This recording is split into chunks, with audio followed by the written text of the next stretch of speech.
On this episode of Interviewing Philly, Kenny Nguyen talks with the creators of Interview Philly, Abraham Bogali and Benjamin Collins, about the show's creation, their history together, and Season 2. This is Interviewing Philly. Hello, everyone. You are listening to Interviewing Philly, the podcast where we go behind the scenes of our web series, Interview Philly, and chat with the cast and crew about how the web series was made, what difficulties we had to overcome, and all the gosh darn fun times we had making. I'm your host, Kenny Nguyen. I'm one of the head editors for the channel Scope, and of course, Interview Philly. I'm usually working behind the scenes, but my boss has decided to let me out of my cage, so here I am.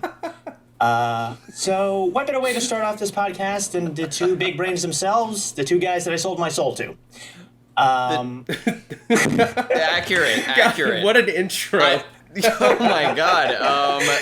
God. All right, so today we have one of the co-creators and star, Abraham Bogali. Hello. Not to be mistaken for Abraham Lincoln. Indeed. I've gotten that many a time. I bet.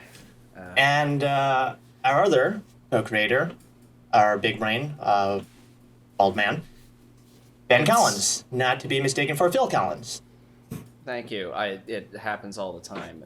I've never had the big brain thing and the bald thing happen to me at the same time. I've mostly just never had the big brain thing happen. I would like that introduction everywhere I go. All right, I'll make sure to intro you like that next time. Yeah, well, so we're just here to chat about, this episode will be coming out alongside Season 2, Episode 1, I believe. And, yeah, this is just going to be a free-form chat, just discussing how this series was conceived and how we all came together. So I guess let's start with backgrounds. Abraham. Yes. How you doing, my friend? I'm doing all right. I'm a little, I feel like we haven't actually ever given publicly why we're doing the show and how it came to be. So I'm actually excited to tell this tale. It's also for the record, I don't think you guys have ever told me either. I just sort of came on and I was just like, yeah, sounds cool. This is a wild, this was never supposed to happen. Turn into this. This is we just kept having one shitty idea after another, and it kind of snowballed, and then quarantine happened, and here we are. Abe, Ben, I'm assuming you guys have been friends for a long time? Ben and I, we were in high school together. I originally moved to Philadelphia in 2009. And Ben and I were in the same high school and middle school. And is that in Philly? Yeah, in Philadelphia. Yeah, we went to one of Philadelphia's more well-known performing arts high schools. Mm-hmm. Okay. So, Abraham and I have always been surrounded by namely musicians, but there's always been a big theater presence in general, and we've kind of just grown up around the arts. And I mean, Philly, if you do live here, you're pretty aware that it is a pretty heavy creative outlet. It may not be New York or LA in what it outputs to the rest of the country, but the actual individual scenes around here have always been just as strong as anywhere else, really. Ben and I originally, Ben was actually, after high school, wanted to go into media production, while I was going into theater at community college. And then we were friends, kind of, we had kept in touch after high school for those first 2 years.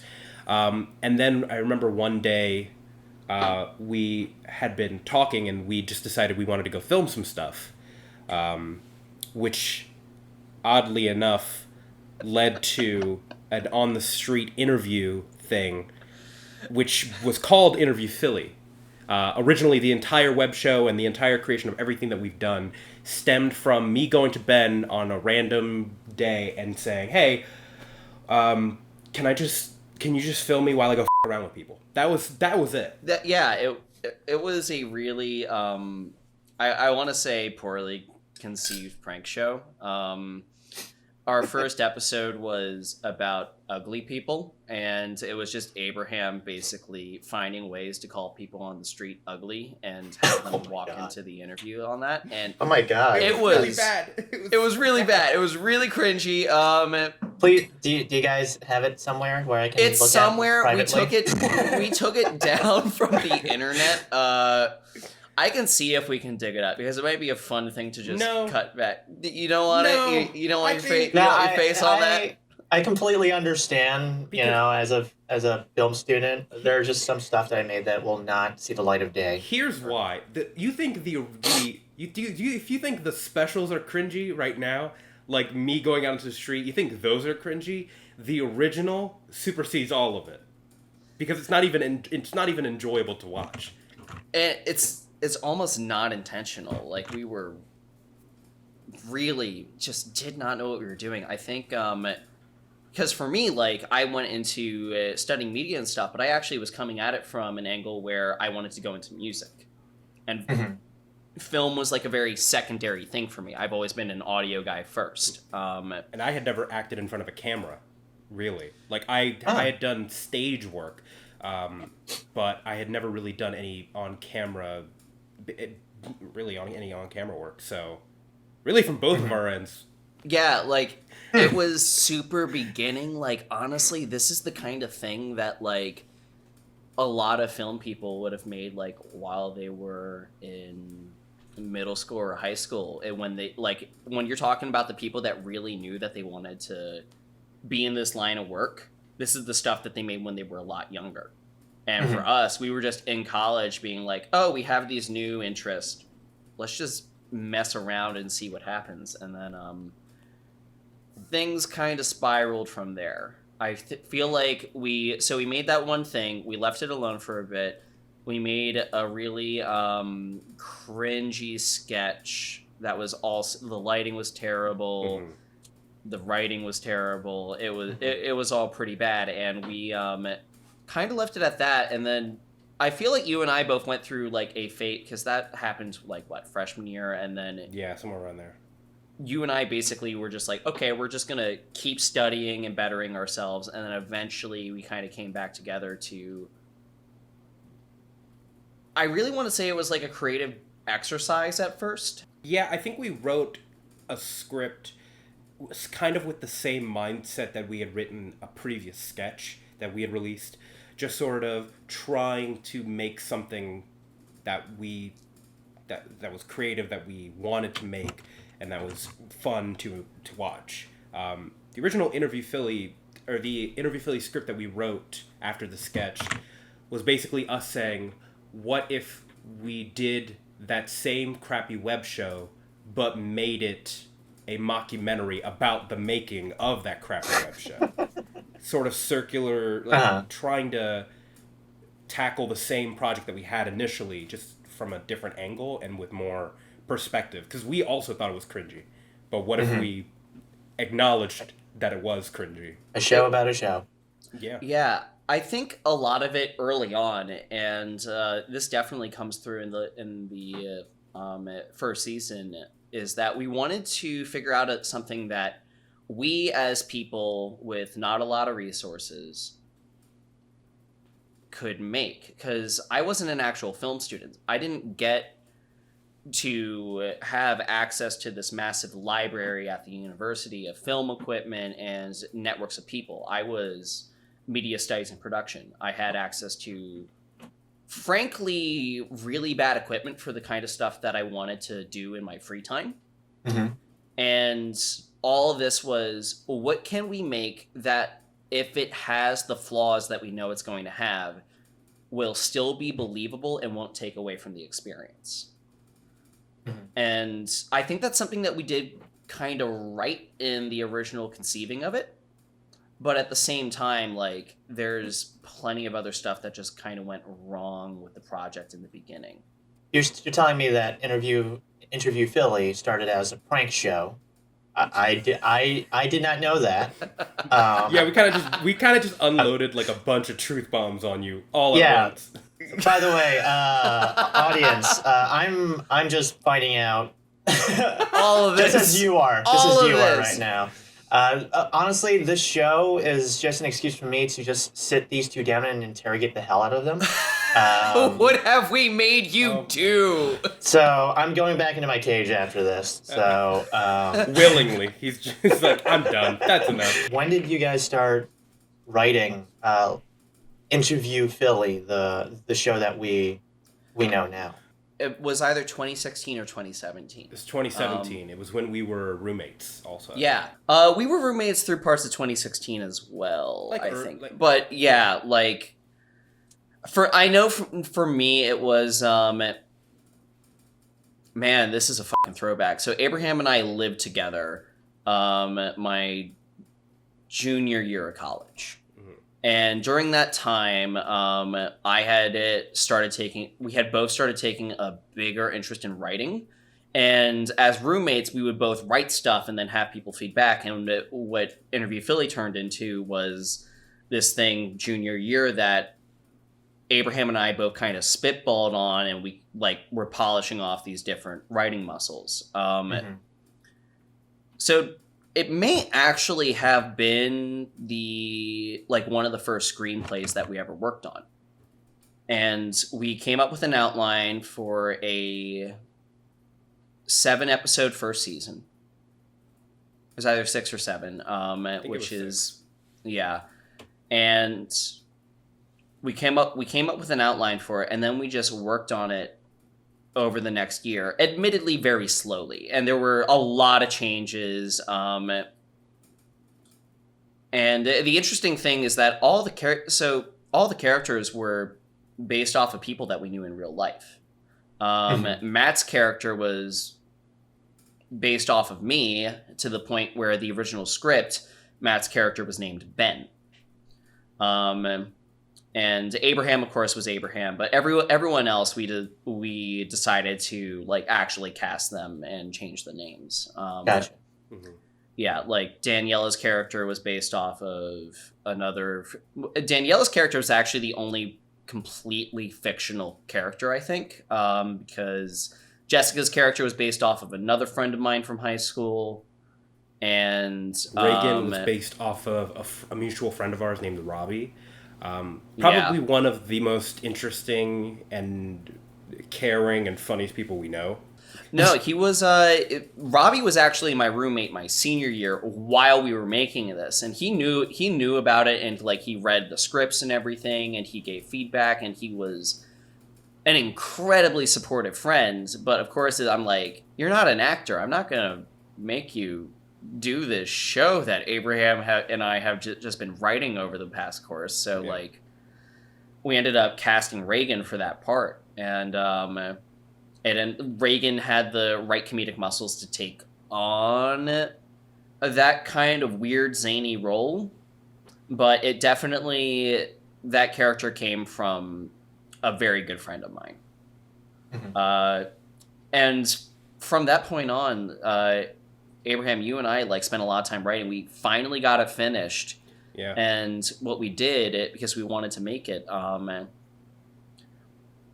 I had already finished my capstone, and I was like, I can't film this thing unless I have the hours designated to do this. And it was my senior year. It was my last semester. So I approached the MSP department, and I took on an independent study. And the idea behind this was that it was going to be a much more advanced, more intense version of the capstone. And I got it passed. Yeah. And that's when things get a little weird. So, Abraham. Basically, after so many rewrites, we had rewritten this thing probably, I could count on 4 hands.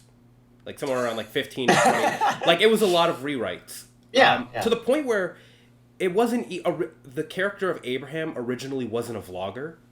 Episode 1, the whole idea of the mockumentary being a series of stitched together vlogs was not a thing until 2 to 3 weeks before we started filming, I think.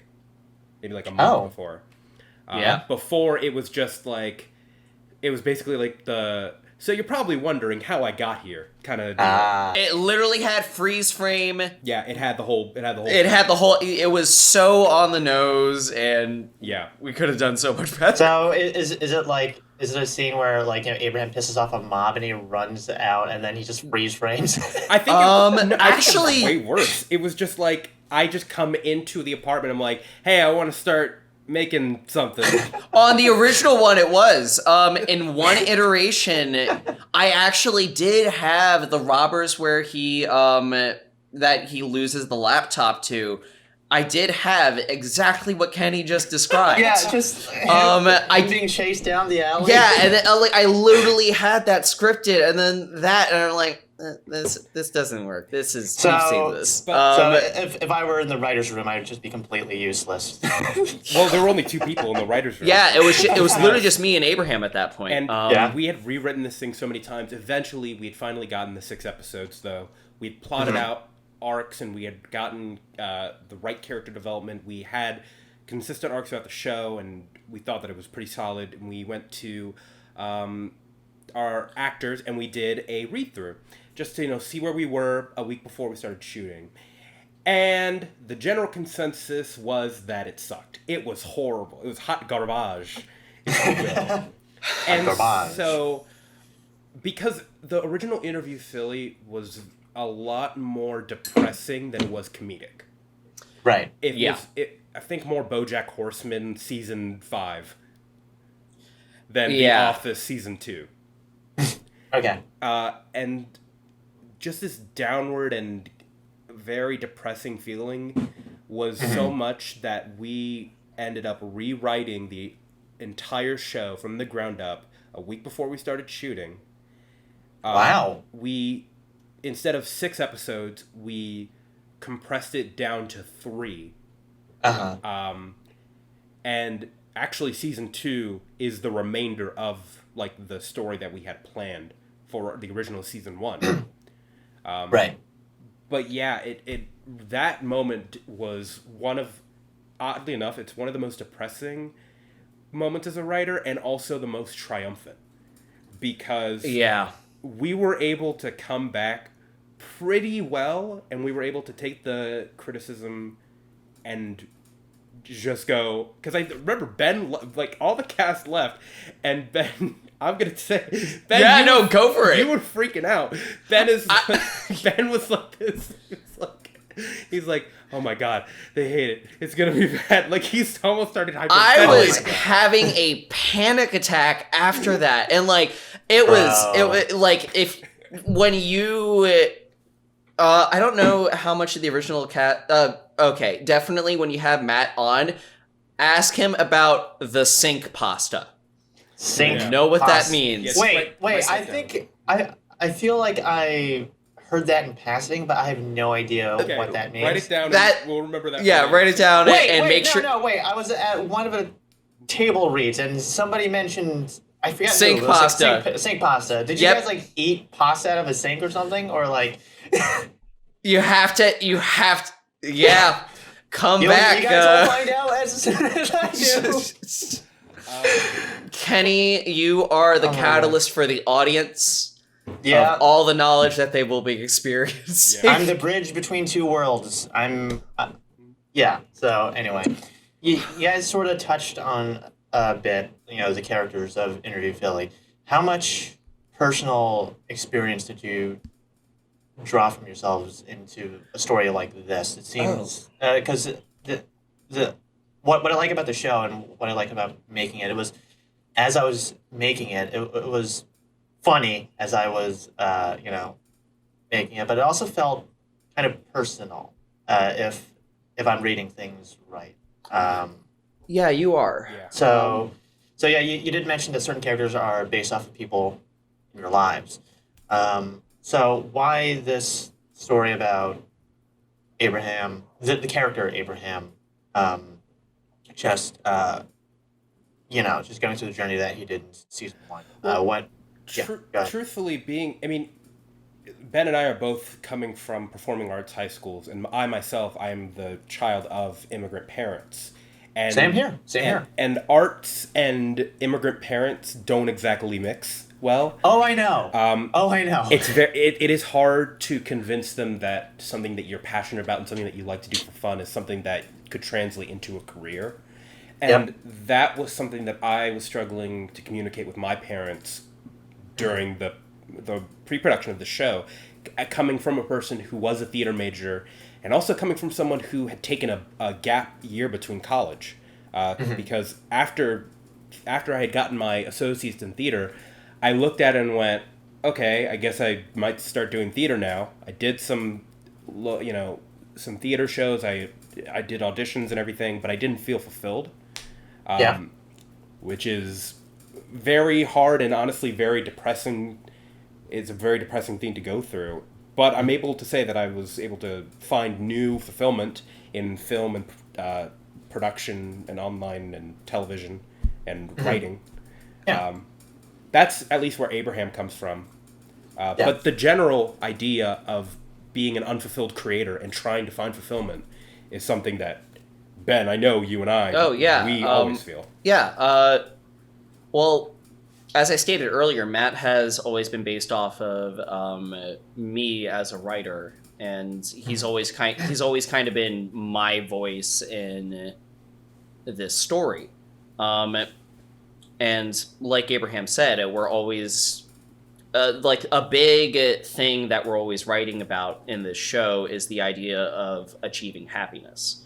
And in this scenario, it happens to be through art and creation. And for me, Matt has always been he was in writing the side of me that was the most anxious, was the most scared, felt incredibly insecure with everything that they were doing. And also sometimes would latch on to things that were working, even if it wasn't necessarily the best choice. So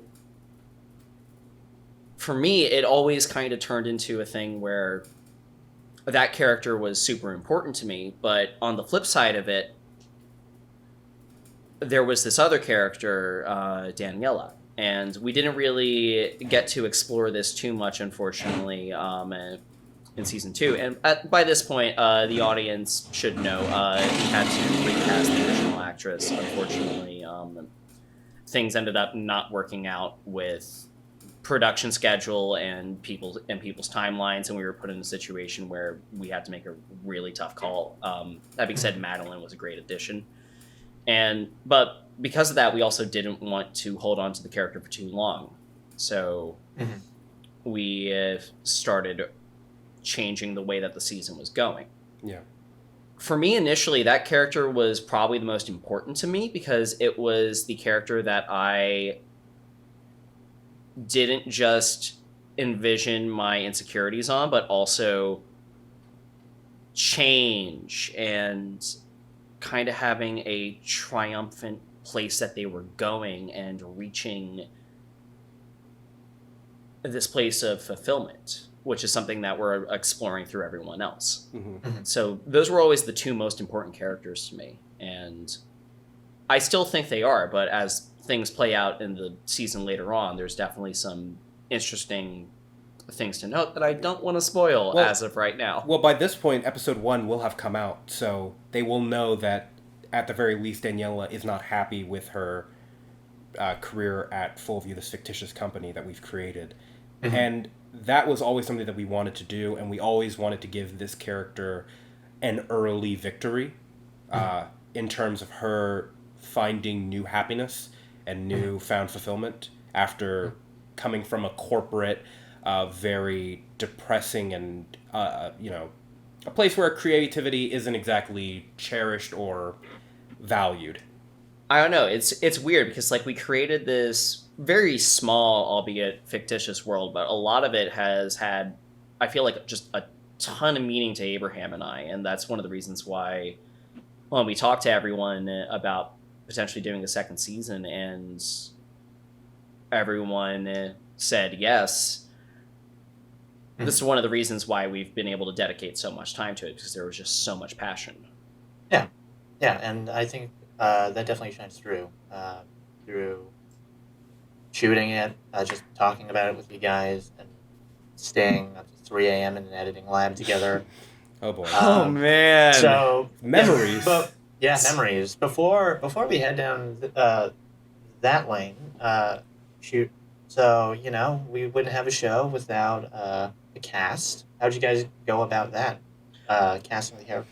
Oh Oh god. man. And also, my question is that the character Abraham based on Abraham, and the character Matt is based on you, Ben. I have to ask, and you can just say simply because I don't want to. Why didn't you cast yourself?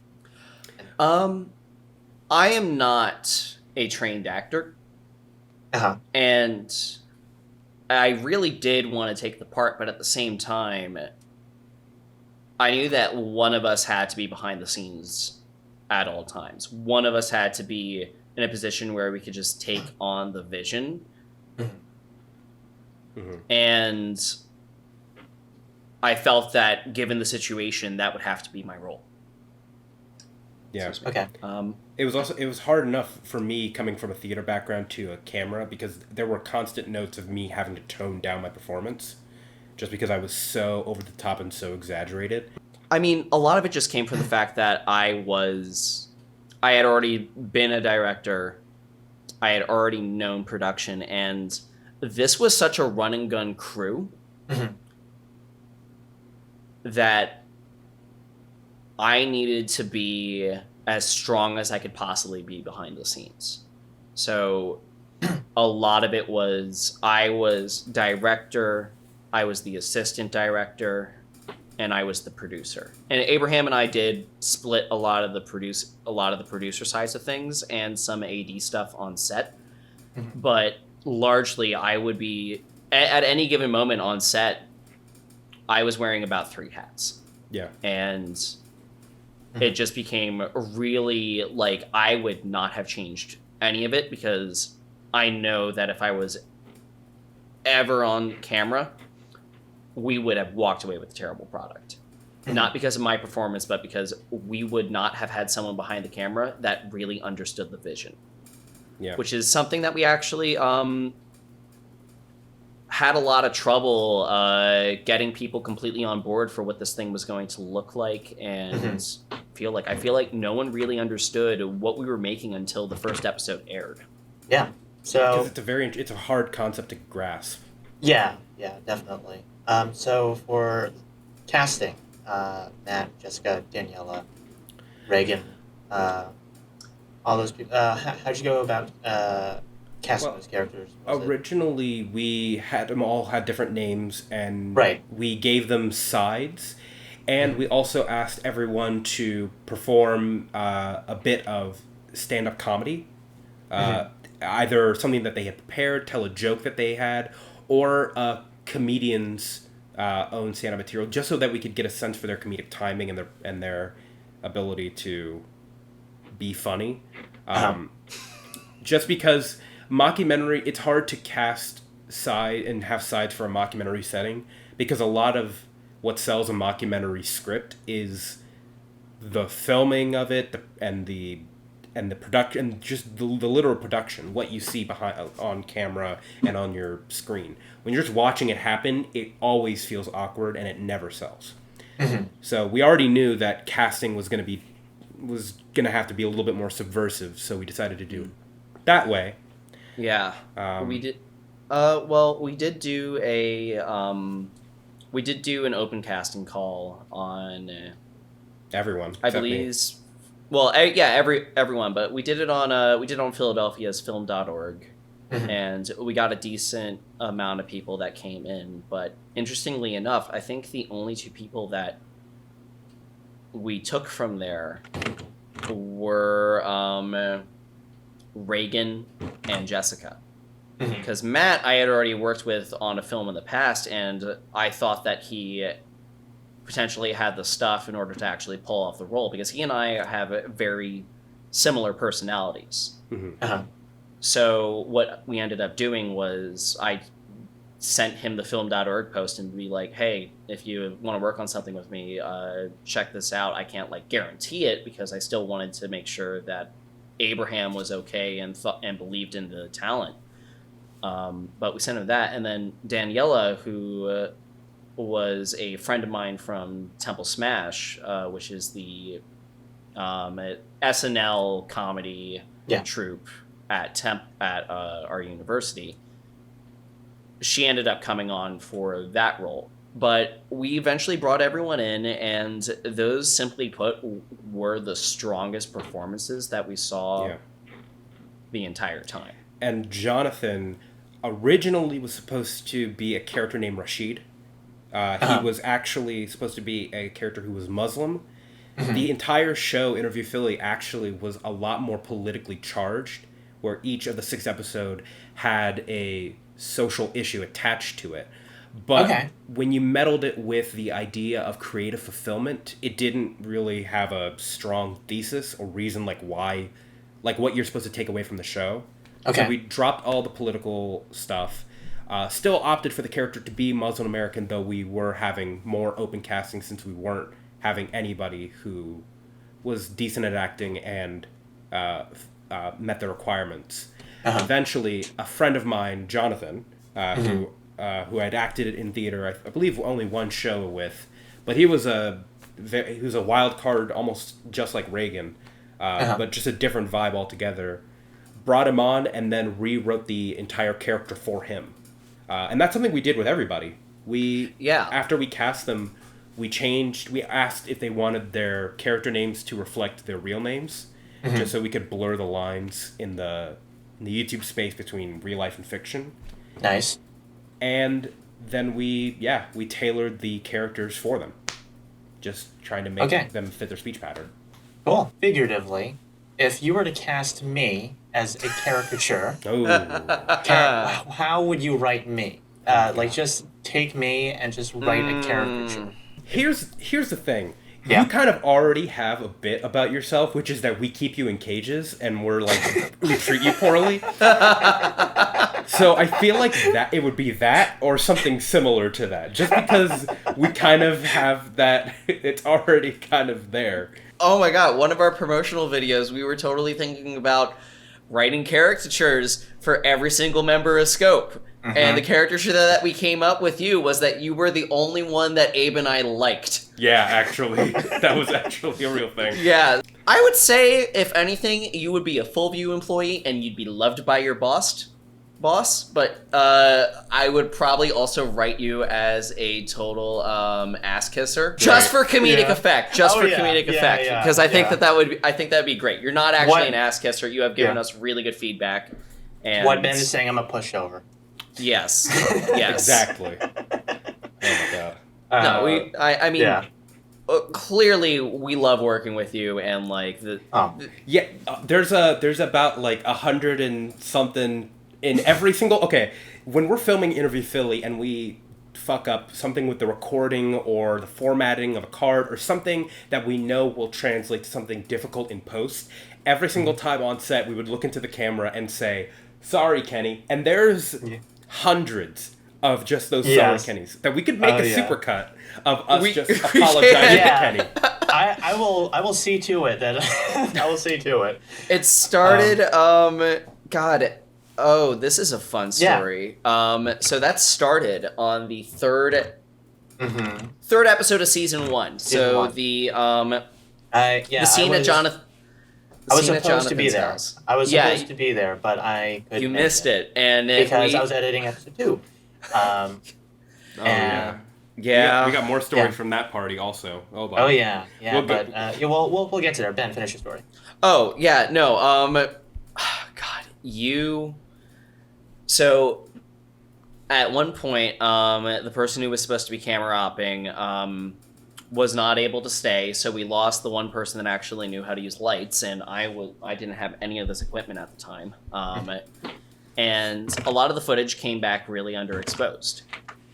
Yep. And on top of that, somehow, the idea was to save this for after the shoot, because it was hypothetically supposed to be a very short shoot. And we had prepared the alcohol to celebrate for when the shoot was over. Somehow, I don't know how, someone took the alcohol out before we started shooting. It was Ben. Was it me? It was absolutely Was it me? you. It was me. Because you were just like... And so we did. And I don't remember we that. yeah, because I think you... Yeah, he doesn't remember that. He Hey, doesn't. basically, that entire last scene, I think everyone had a couple drinks in them. Our audio I department didn't. smashed. I had no drinks. I was the only sober one, actually. Until... You were seemingly the only sober you one. and Jessica were probably the best off. Yeah. God, you want to know You want to know another fun story from that party? Please. We originally that was supposed to be like a big event. Like Jonathan in the show originally invites the Interview Philly crew to his work party. That's supposed to be like a social event for his work.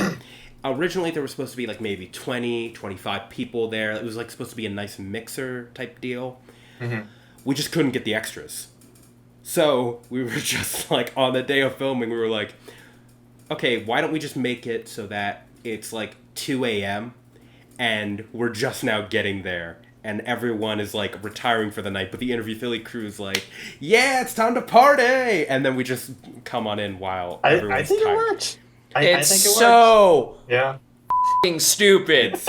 It's so stupid. Trust me, I think it works. a lot of the show is that it's us coming to shoot on the day, realizing that something we wrote doesn't work or we weren't able to get something in time, and us just going, okay, let's try and wing it. It's I personally think it works. I didn't know that. I didn't know that. Now you Like do. I mean, I was editing. I didn't think like, wait, why didn't they have extras or whatever? I was just like, oh, okay. They're the Interview Philly crew are an odd bunch, and of course they'd come to a party late. So I think the only extras that we have for that are like Jessica's boyfriend at the time and his friend. We had 2 extras the whole time. I don't remember seeing them in. They a were frame. just barely background. Yeah, they were just Yeah. barely background. They went Okay. to make it seem like there were just still people that Jonathan and Daniela were hanging out with. Okay, yeah. That was it. All right. Oh my god. Okay, yeah. So let's backtrack a bit on season 1. But there's some episode 3 stuff there for you. So after shooting the pilot, of course you needed an editor. So along came a very smart, dashing, handsome. Quite creative editor. Man after my own heart. Yep.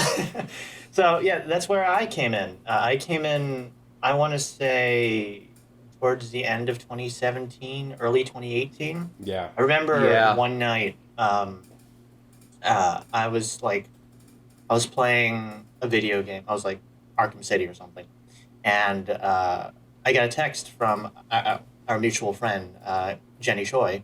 Yeah. She was like, "Hey, I have a friend who's working on a web series, and they need an editor." And I was like, "I'm desperate for work."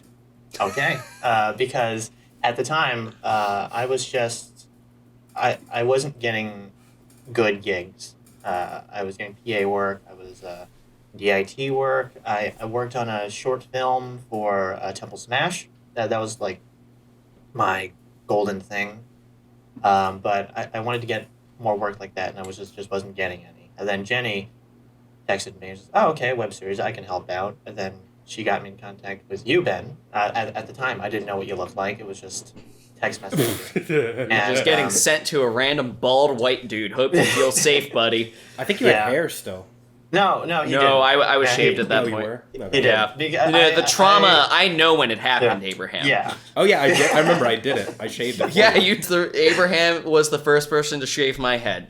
Yeah. Okay. Before So me. then I was texting Ben, and he pitched me. He was like, "Oh yeah, this is a mockumentary,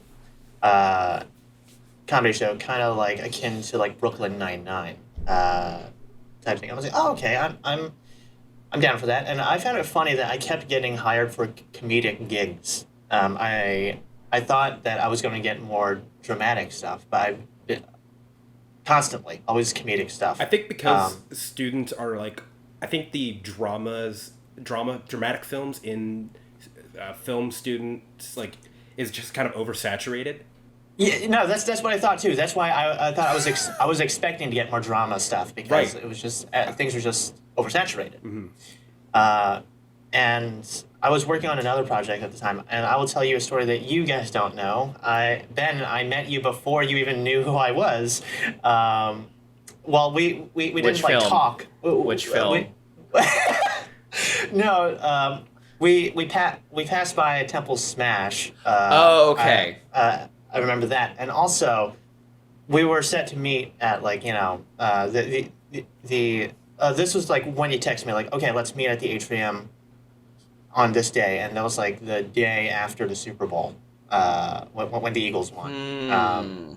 A few days before, I went to editing lab to work on, I think it was homework or something, and I was sitting right behind you. I didn't know you were Ben at the time, because what I tend to do, when I'm walking, I'm just like, oh, I wonder what people are working on, and good on people and stuff like that. And I saw you, Ben, working on the promo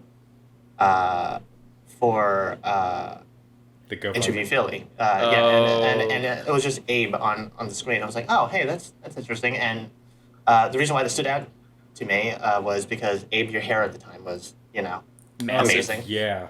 Yeah, awesome. Amazing. So it really stood out. So I was like, oh, okay. And then I was working in the back of my head, like, oh, I'm gonna meet Ben, and and stuff like that. And then the day we met, I'm like, oh, it's this guy. Okay. Yeah. Cool. Ooh. And then at the time when I didn't work on any episode at all, you guys released the promo where like Abe walked up to a guy or a girl just yelling, and it just runs off.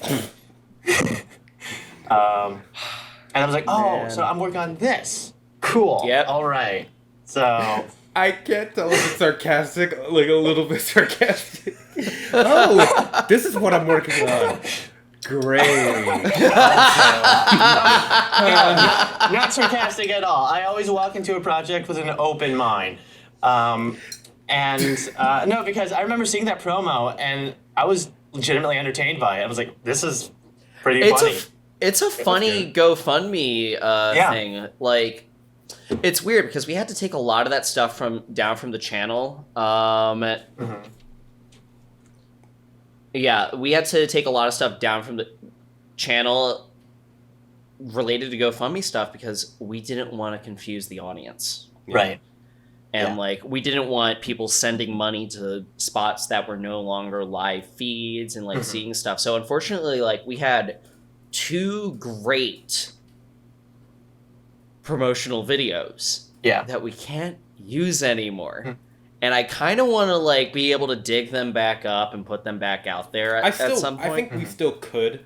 I think they are live on the channel, unlisted, and I think if we made them public, we could make it We work. could. I would want to do something so that people just don't either change the hyperlink or something. You can use a couple scenes from that. But when I hopped on, and I believe, if I'm remembering correctly, originally there was supposed to be another editor working with us too. But I ended up taking all of season 1.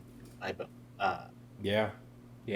my belt, which I had no issue with at all because at the time I was like, hey, I'm happy to be here, I'm happy to help out, whatever you guys need, And we've definitely evolved editing wise since season 1. The show's changed. Definitely. It's a lot more fast paced, partially due to the writing, but also the editing. We've trimmed a lot of the fat down. That was present in season 1. We're not shooting at 24 frames per second. That was stupid. Yeah, shouldn't have been doing that. It's no longer cinematic. It's now that crisp 30. It's the right thing. Mockumentaries should be shot at honestly, a lot of mockumentaries are shot at 60 FPS for added realism, but that's a whole different conversation. So me being assigned the first episode and having no clear conception whatsoever, Ben was like, okay, you're going to assemble this, episode 1. Here's the script. No, good luck. Going. good luck. And he just sort of shoves me off, and I'm like, all right, I got this. And then I'm reading the script, and I'm like, okay, this is cool. And then when I'm looking at, like, The footage. yeah, the footage, it's just, I remember just, like, there's very little to it. It was... and I'm like, am I just dumb right now? I'm not saying that it's bad. It's just, like, I couldn't grasp the concept of what was going on. Exactly. Yeah. Nobody did except these two. And as I was editing this, I'm like, oh my god, I'm so fired. Ah! It was... It was like, I'm so fired. I'm so fired. You thought you were going to be fired from a student film? Oh, no. Okay. I've had to do it before, but, like, the only time I've ever had to fire someone from a student film was, like, when they were actively, like, being misogynistic. Yeah. Like, that's, like it. The bar is really low. Yeah, when I mean fired, I just mean, like, they're going to be like, oh, good job, Kenny. Shakes my hand, and they're just, okay, you can go. Oh. And then, Well, honestly, that's how it happens in, like, low-budget stuff, is they don't even fucking tell you. Yeah, definitely. It's definitely happened to me, not because of my work ethic, which was more or less they couldn't pay me. We were definitely not going to fire you, mostly because it's just hard to like you said, it's a hard thing to grasp, and we wouldn't expect anybody except us to, like, truly understand on their first attempt at it. Honestly, dude, when the footage got in, I wasn't even mad. I was like, okay, cool, it's assembled. I know what the timeline looks like. And, like, then, because for the audience, anyone remembering what the first episode looks like is each scene is all one long take. Mm-hmm. And... No cuts. Yeah. And that's what threw me off. Yeah. And, like, it should. But what I ended up doing was I ended up just basically birdmanning the whole thing together after you gave it to me. So, like, I was like, oh, okay, this is what I wanted. I wanted to see how the timeline plays out. And I just started fishing through individual clips to decide what to change where on, like, what pan. Mm-hmm. And unless you're looking really, really carefully, you can't tell that it's been cut. If you really want to trip, if people are watching this and you want to see just what he's talking about, episode 1, the scene where Reagan and Jessica are introduced, where Reagan shows a short film, there are, I believe, around 3 to 5 cuts in that whole scene, and it ends in one of the most amazing continuity breaks ever. Yeah. Whose clipboard is this? Yeah, because Jessica's takes the clipboard and leaves with it, and then Reagan is just like, anyways, what? It literally materializes out of thin air. Like, it's a joke that was not intentional, but, like, Abraham and I saw it, and we were like, we gotta fucking leave that in there. That's fucking incredible. And, like, I loved it so much. Anomaly. He's such a good editor. He can edit in real life. That's how I strive to be, you know, just to edit reality. The fabric of time. Yeah. And I actually remember episode 1 was not my first assignment. Do you remember what it was, Ben? I do. So, that was your first impression of the project? Yeah, that was my first impression of the project. I like real... Yeah, no, because, like, at the meeting, you gave me the pitch with the other editor, and then you're like, so, the first asset I need is an MLG gameplay video, whatever, just, like, meme the hell out of it. I'm like, I'm hearing this right? Yep. MLG. And they're like, yes. I'm like, okay, I can do that. And then I realized I've never made one.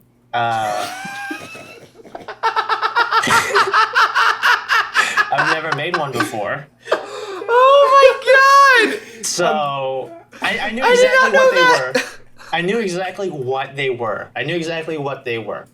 Me and my friend, online friend community, right? I'm not the memeiest or chaotic person. I'm only like that to you guys because I channel their energies through my edits. So thank them for just the beautiful content that I put out. It's definitely So like a third party heard about an MLG video once and was just like, okay, so just make it obnoxious as possible and then just use every yeah, pretty much. So I got home, and then I called up some of my friends and I was like, hey, let's hop on Overwatch and do a private match. I just need some gameplay footage. And they're like, okay, cool. And then we just sort of fucked around. I'm just like, okay, kill me here, et cetera, et cetera. And then I just threw together. I watched a couple of stupid MLG stuff just for reference. And I'm like, okay, I'm gonna turn this up to 11. I have a question for you. Did you know the context for why you were doing it? At the time, no. No. Oh my no, God. I intentionally was I want this to be as wild as it possibly That's amazing because at the time, no. In context, that's the funniest.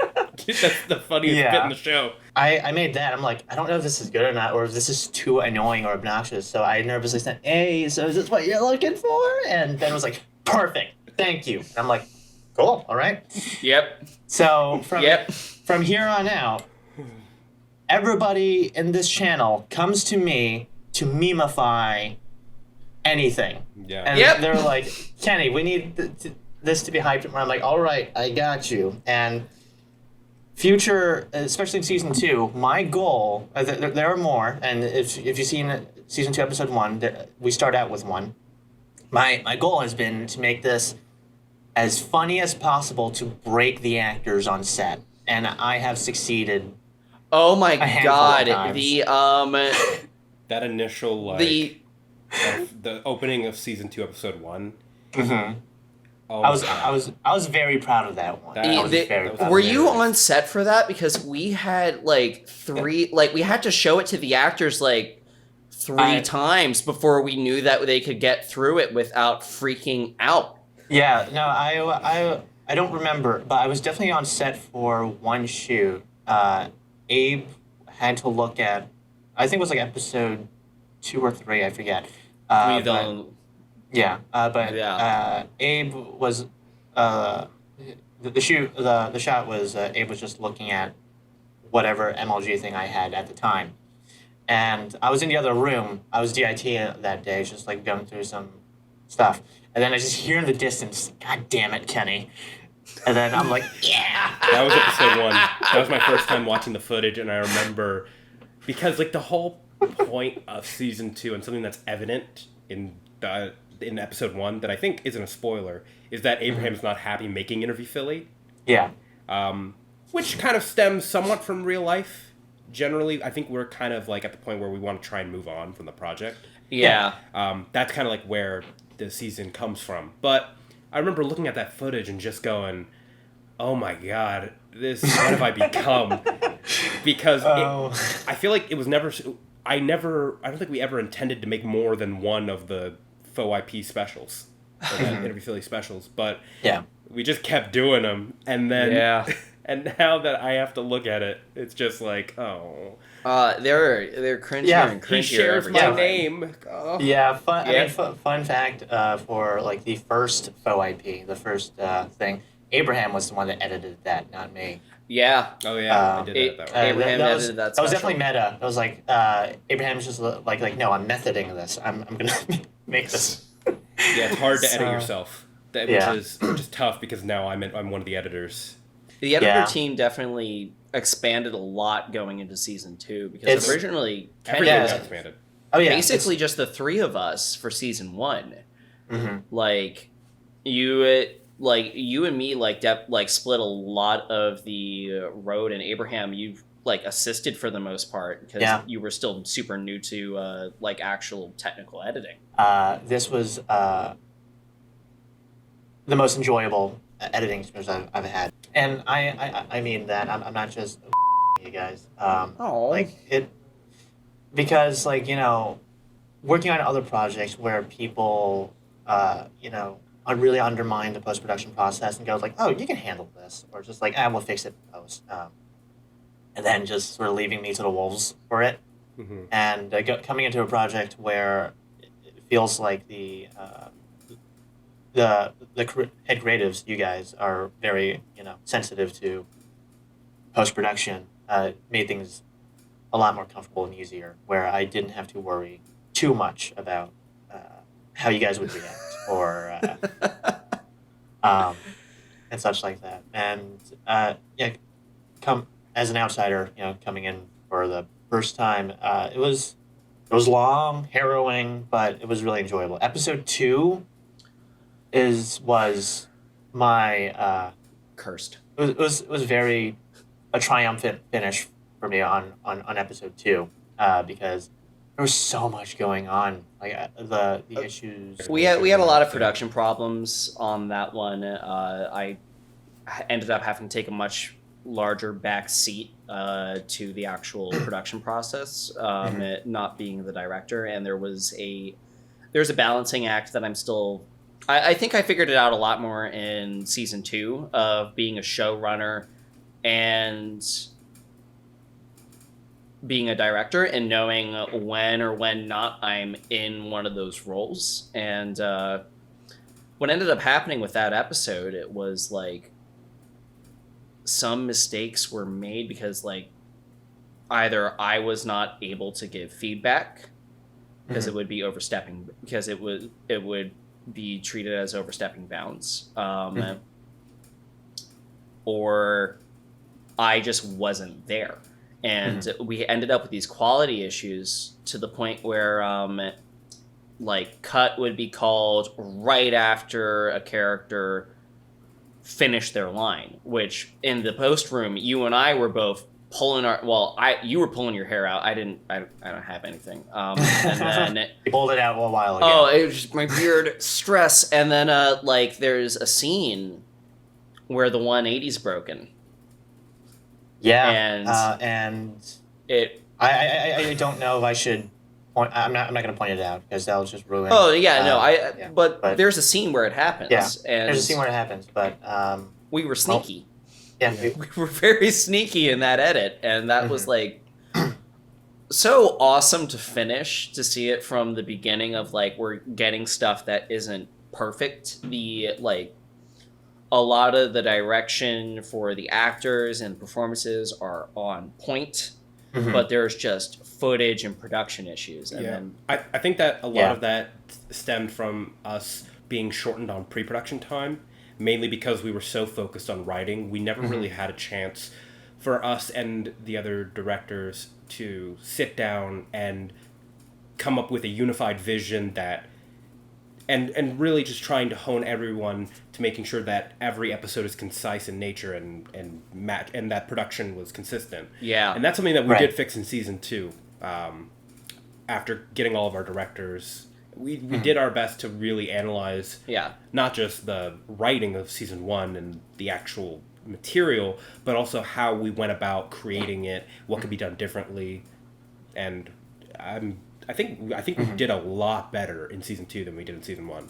Just barreling through season 1, tripping, falling, but getting back up towards the end of season 1. What did you take from that experience going into season 2? And was season 2 more difficult or easier?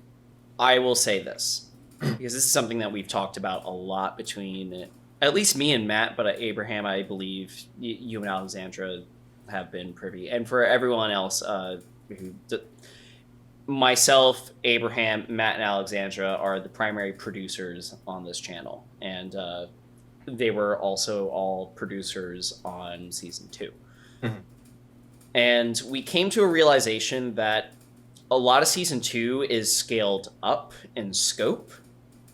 No pun intended, but okay, pun intended. Scope.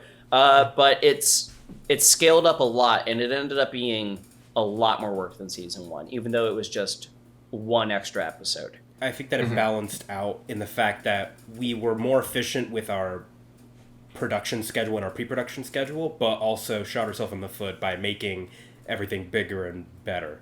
Well, I would say workload-wise, season 1 was definitely easier, but at that point, like... You think season 1 was easier? For me, it was. But you and I kind of traded positions. Yeah. Because I was in school at the time, and you were... I was working. you were working.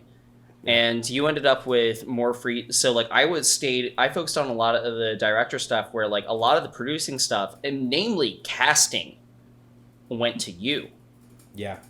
And like you and I were still doing a lot. You and I were still splitting producer work. I was like I was teaching a lot of AD stuff to you, but I was always the one enforcing it on set.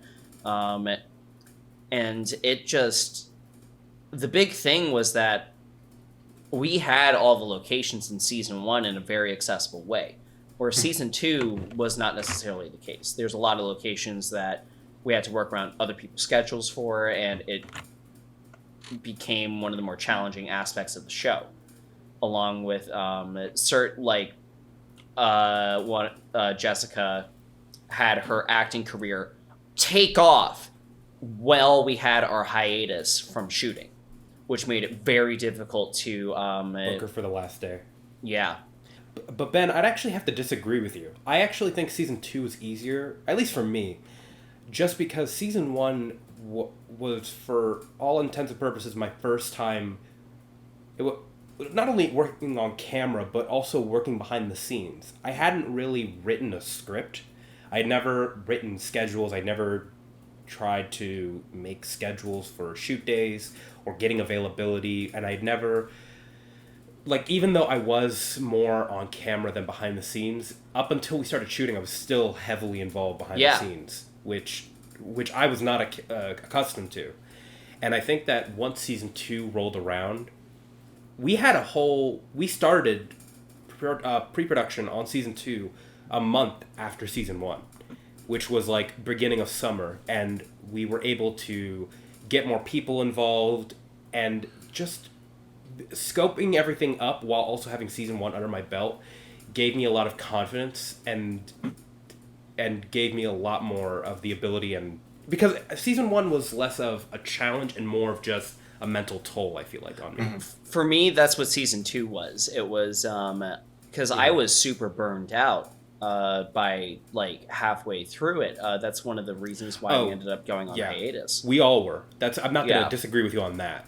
I just mean, like, everything up until that point was like cake. Yeah, to me, the reason why season 2 was harder was just because the amount of lifting that we were all doing was so much, and like that's like one of the biggest lessons to me is how to delegate work and who to delegate work to, because there were just a lot of scenarios where like I was not giving people stuff to do that I should have been giving people stuff to do. And I learned that I needed to be delegating work so much later, and like we had like a rotating set of basically my, like, it would be like we'd have a rotating set of assistant directors or line producers that I could eventually start assigning things to when we were in the last half of production. But before that, I was like shouldering too much of it on myself because we were all doing this for free, and I was the only one that was a full-time freelancer, which meant that I was the only one that had an open schedule that I could work with, which created a situation where like I just didn't want to give people work and burn them out because they're not going to be able to get things done with their work schedule. But by then you were burning yourself out. Yeah, exactly. We really should have hired in retrospect, we should have hired another, like, a third hand, like basically a third us, someone that we could sit down, really understand the project, and really just have them be totally behind the scenes and fill in the gaps where you couldn't. Yeah, that would have been a lot of help. Yeah, and that was just something that we didn't think to do, because at that point we had scaled the writer's room up from 3 to 6. And from 2 to 6. From 2 to 6, excuse me. Yeah, and like we had scaled it up from 2 to 6. We added a bunch of producers. And it felt like we already had that situation there, but the issue was that we didn't have that third full-time person on the project. Because everyone else was basically just a line producer. Yeah. If we had another person who could act as sort of pseudo showrunner. Yeah. That would have been... We needed a showrunner's assistant. Is what we needed. Yeah. If I'm being completely honest. But it was a learning experience, and that's to me like the whole reason why we even went on with doing a second season is like this is no small feat doing something like this. Like yes, even if it is in the mockumentary format, and it looks like it's a mockumentary, it's still a lot of work. I guess like what made you want to scale up season 2, and not even in terms of story, but like bringing other people on. I mean, I think for the editing side, I think it was obvious because 4 episodes instead of 3. Yeah, four episodes instead of 3, and my workload outside of scope was piling up just a little because I starting to get need work and stuff like that. So bringing on Lana, who is a blessing. I think that we might want to start talking with the people that aren't scope people, the writers, because that was the first group of people that we really brought into this for season 2. So I didn't know this. So there you go. Originally, again, it was just Abraham and I, and we brought on initially 3 more people, and then the 4th. The first group that we brought on my friend Colin Pulowski. He's the host of the Dear Diary podcast. He's guest starred in a couple episodes of Blindsided. Really awesome creative. He and I took some writing classes in the past together, and insanely funny. And we thought that he could bring a really new perspective. At the same time, Abraham and I both thought that it was really important because one of the biggest notes that we had on season 1 was that we had a lot of male writers writing female character issues. Yeah. And we thought, okay, we want to have a bigger writer's room. We should not be bringing any more guys into the writer's room. It should be a 50-50 split. And we ended up with Emily Tolany, fantastic comedy writer from Temple Smash. She's doing stuff out in New York right now, I believe. Alyssa Epstein, another fantastic comedy writer from Temple Smash. Mm-hmm. Then, about halfway through writing, we actually reached out to Alexandra. Mm-hmm. And initially we reached out to her as a potential producer, but also she was an incredibly funny person, and we wanted someone who not only would be good on the comedy side, but was a good story editor. Yeah, I'm so incredibly happy that we found Alexandra, because oh my god, it was sinful to only feature her for as long as we did in season 1, for how funny and talented she is. I swear to God, it's amazing. We totally stumbled upon her. So Matt was telling me that was not his first pick for the character. Like, he had wandered around asking a couple people, and like eventually Alexandra was like, "Okay, I'll bite." And then 2 years later, she's another one to sign her soul. For real, I think like Alexandra's probably one of my favorites of the group just because she's a reliable person. So funny, so talented, and I feel like a lot of the times she is kind of the voice of reason among the Scope producers right now. Mm-hmm. And she definitely is I think she keeps a lot of people grounded. Like, I've said it a couple times, like, she is the goat and the rock of the group, and I will stand by that every day. Yeah. That's... Yeah. After we got those 6 writers, we brought on people to be line producers. I believe Colin, Alex, and Alyssa. Alyssa was briefly social media and locations. Emily had to move, so she wasn't able to really continue working on it with us. Mm-hmm. Then from there, we just split out. We divvied up the writing assignments between the 6 of us, and really the rest is that. All of us would get locations, set days. Anytime we needed an assistant director or another camera op, we'd reach out to people that we knew, people like Morgan, people like Liz, who was one of our ADs on One Shoot Day. Rachel, our basically our whole production design. And oh my god, another amazing find. Cannot believe. And we'll be hearing more from. She's doing this scheduled. Because she hasn't appeared in any Scope stuff yet, I believe. So, no, not yet. Not yet. But we will get to that. Tune in. Yeah. Rachel, I mean, our 2 original DPs, which just because of how long the project ended up going for, weren't able to finish out because they had to move on to other projects, were Justin Williams and Melissa Farah.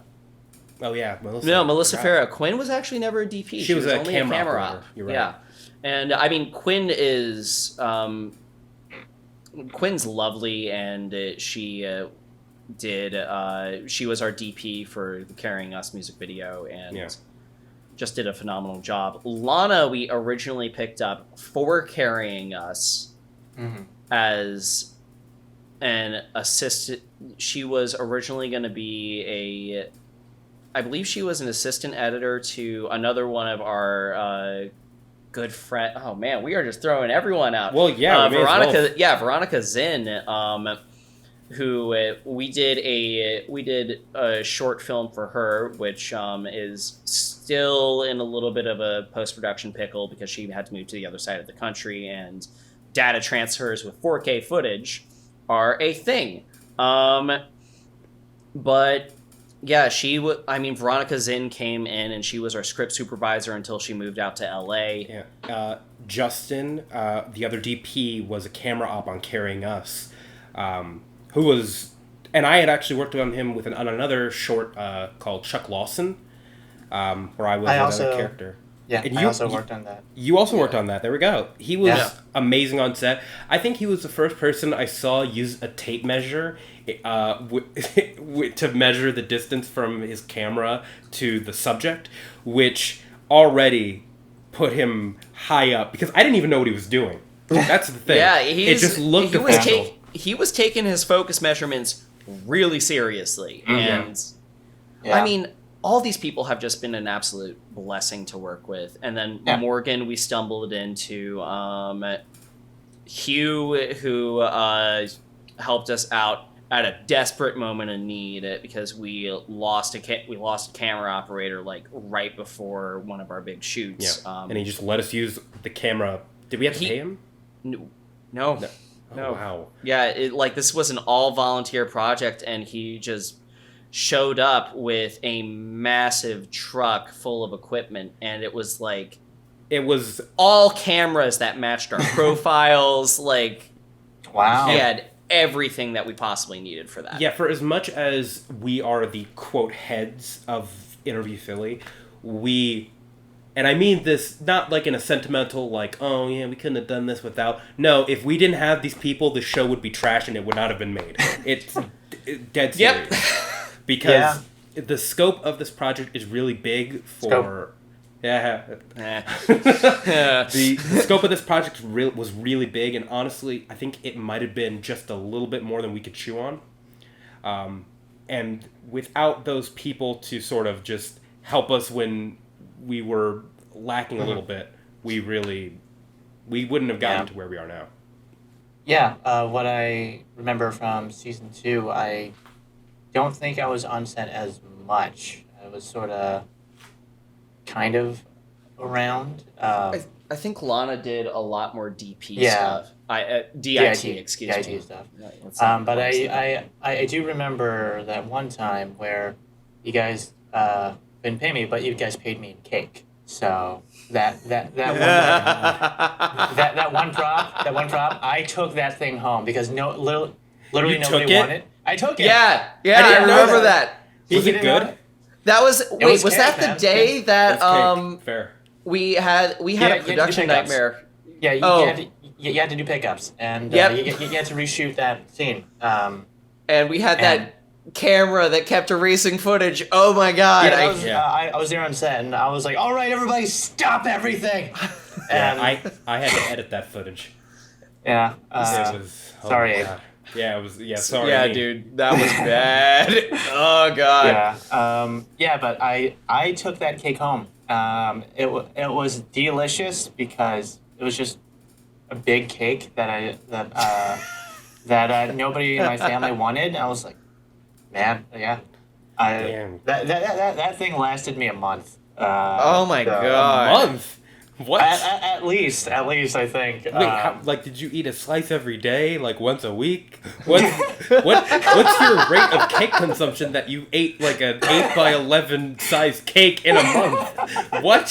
Hey, I love my cake, man. I love my cake. But how do you not finish it within like 2 weeks? That's what I'm saying. I mean, my sugar intake is not as big as before. That's the thing. Okay. And also that's like the biggest cake I've a homemade cake that I've had. So it was just like I get it. Like, dude, that would you guys saw me taking Tums before this. Like, if I had nothing but cake to eat, I would be the grossest man alive. Now that seasons 1 and 2 you're finished shooting it, season 2 is in the post-production stuff, and that'll be released as you are watching this. It will be released to you as these episodes are coming out. Would you guys? Yeah, after learning everything, would you guys want to do something like this again? Not like Interview Philly. Oh yeah. But would you guys want to do something similar to this again? No. Here's why. At the very least, in the way that we shot it, and because shooting a high concept and high production value show with no real budget and no real way of paying people is a very difficult thing to do that really eats away at morale, and it's very easy for it to be either shelved or for it to stretch on for infinity until it just never gets released. Mm-hmm. If we were to ever do this again, we'd need to have some kind of funding behind our backs, and we'd need to be able to pay ourselves to keep doing it. Otherwise, I can't really see us doing a web series like Interview Philly. But YouTube content as a whole, that's totally open, because that's easy to make and very reliable. Yeah, I think Abraham and I are on the same thing.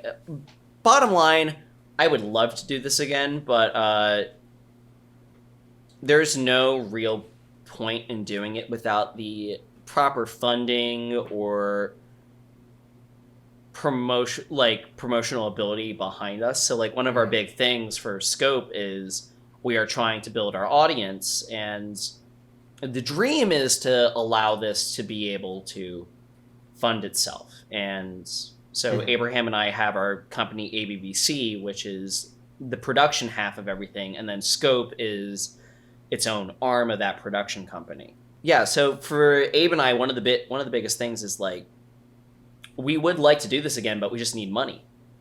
And there's, with ABBC, our company that we have, that Scope is technically a part of, our goal is to be able to grow ourselves as independent producers and directors. Mm-hmm. That is something that I take a lot of enjoyment in. I love making things. I love being part of a team and leading a team through this creative process, and starting out with just a simple idea and then having it turn into this. Mm-hmm. To me, that's really fulfilling, and I love not just the part where we make the art,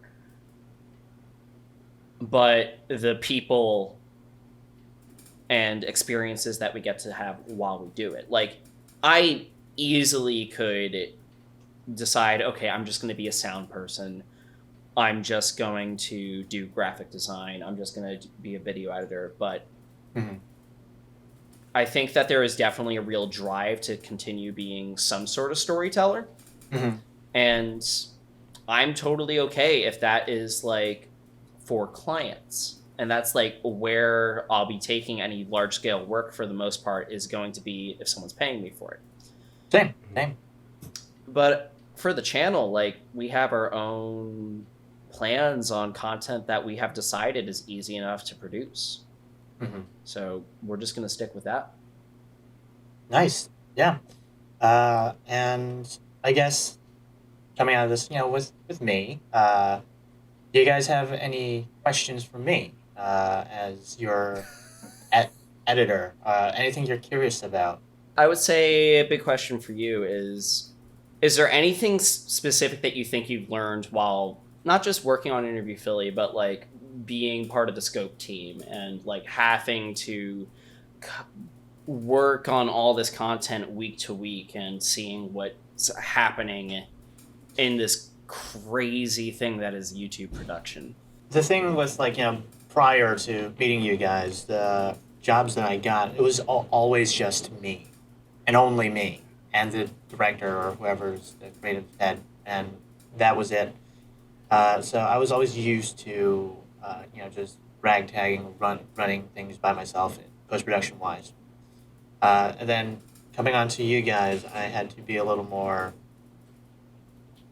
collaborative, which I enjoy. It was like really nice. I'm like, oh my god, more people are working on this too, not just me.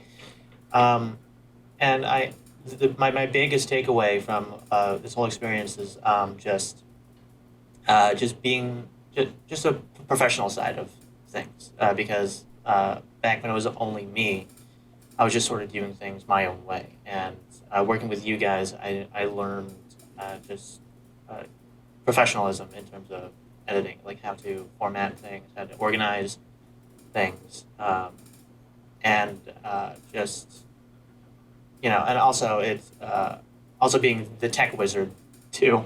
Yep. Just always just being on hand for whatever's needed of me. I hope that answers your question. No, it does. Yeah, so audience, Kenny is actually also the IT guy. So he's the tech. Yeah, and I'm the tech guy, and maybe one day, a fight guy. If you guys need anything. If we're still trying to work. If we figure out a way to do that safely during quarantine, I don't see why not. But otherwise, that might be 2021 filming. Yeah, probably not now during this whole pandemic, but hopefully someday. I do miss that. Okay, I guess that's it.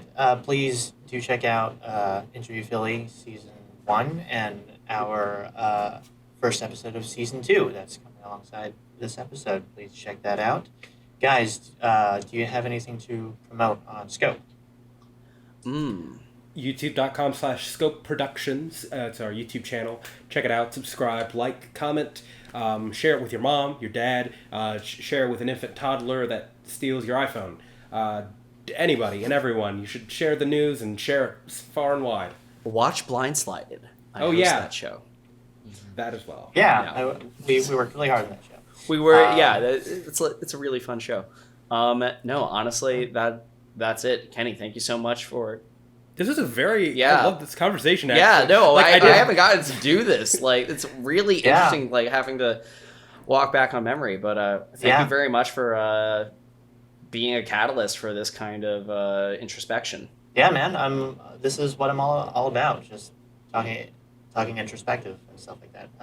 Thank you guys for watching. Check out our next episode whenever it comes out, and I will see you all later.